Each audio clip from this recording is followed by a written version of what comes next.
आप सबका स्वागत है लाइव चैट शो सच है या धोखा में। आइए मिलते हैं इलेश जी से, जिसने जादूगर जोरावर का पर्दाफाश किया।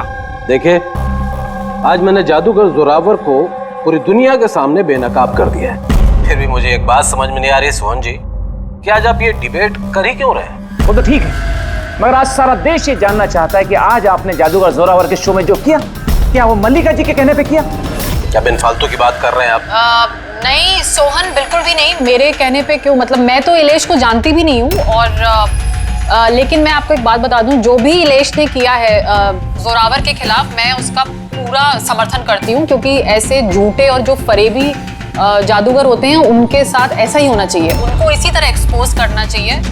तो मैं इसमें इलेश के साथ हूँ। बिल्कुल सही कहा मैंने। एक मिनट, मैं भी एक अनुभवी जादूगर हूँ और मैं दावे के साथ कह सकता हूँ कि जोरावर ढोंगी नहीं है, क्योंकि जादूगर के लिए जादू एक तपस्या है, फिर वो चाहे आत्माओं की हो या आंतरिक मन की। तो आप ये कहना चाहते हैं कि हर जादूगर का कनेक्शन होता है आत्माओं से? हाँ? तो मल्लिका जी, आपका भी कनेक्शन होगा आत्माओं से? नहीं सोहन, ये मेरा ऐसा कोई आत्माओं के साथ कोई कनेक्शन नहीं है। ऐसा जो कनेक्शन होता है वो सिर्फ ये जो झूठे और जो फरेबी जादूगर होते हैं ना, सिर्फ इन्हीं का हो सकता है। आप क्या कहना चाहते हैं? मैं भी फरेबी हूं? अरे फरेबी तो ये मल्लिका है, जोरावर जैसे जोरावर के खिलाफ जलन के मारे षड्यंत्र रचा। कुछ भी मतलब। अरे आप लोग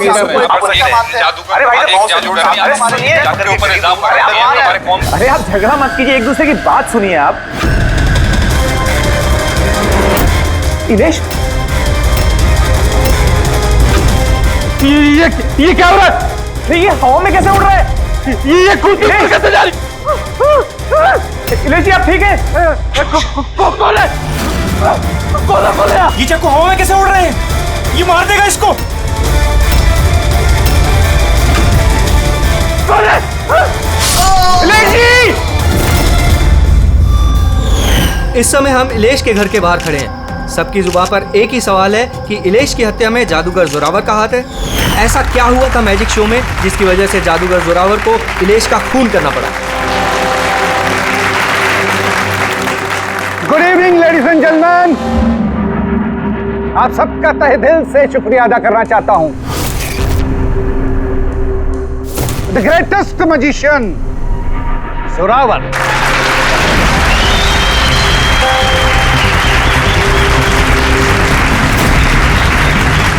गेले।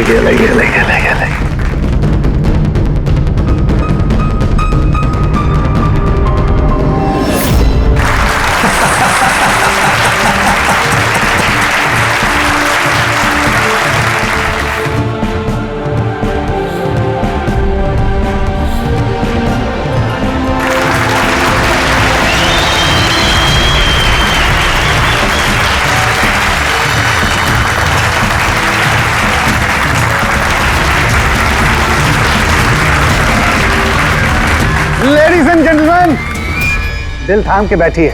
अब जो मैं जादू आपको दिखाने जा रहा हूं, वो दुनिया की किसी भी कोने में ना तो आपने देखा होगा और ना ही सुना होगा। एक मिनट, यहाँ पे मौजूद सभी इंसानों ने 7,000 रुपए देकर टिकट खरीदी है जोरावर जी का शो देखने के लिए। तो मैं चाहता हूं कि आप साबित करें कि आपका जादू जो है वो असली है, कोई फरेब नहीं। ओ हेलो, तुम चाहे कोई भी हो। इलेश नाम है मेरा। इलेश हो या मिथिलेश, आप इस तरह से शो में रुकावट नहीं डाल सकते। सिक्योरिटी, बाहर निकालो इन्हें। एक मिनट, ऐसा क्या गलत बोल दिया इन्होंने? यहाँ पे हम सब ने 7,000 रुपए की टिकट खरीदी है। हक तो हमारा बनता है जानने का कि आपका जादू असली है या नकली।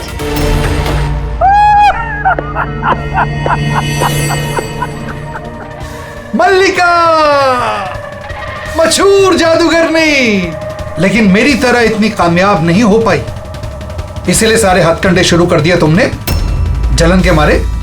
कितने पैसे दिए इसे तुमने मेरा शो रोकने के लिए? अगर तुम्हारा जादू असली है तो फिर डर किस बात का? हम सबको यहाँ जवाब चाहिए।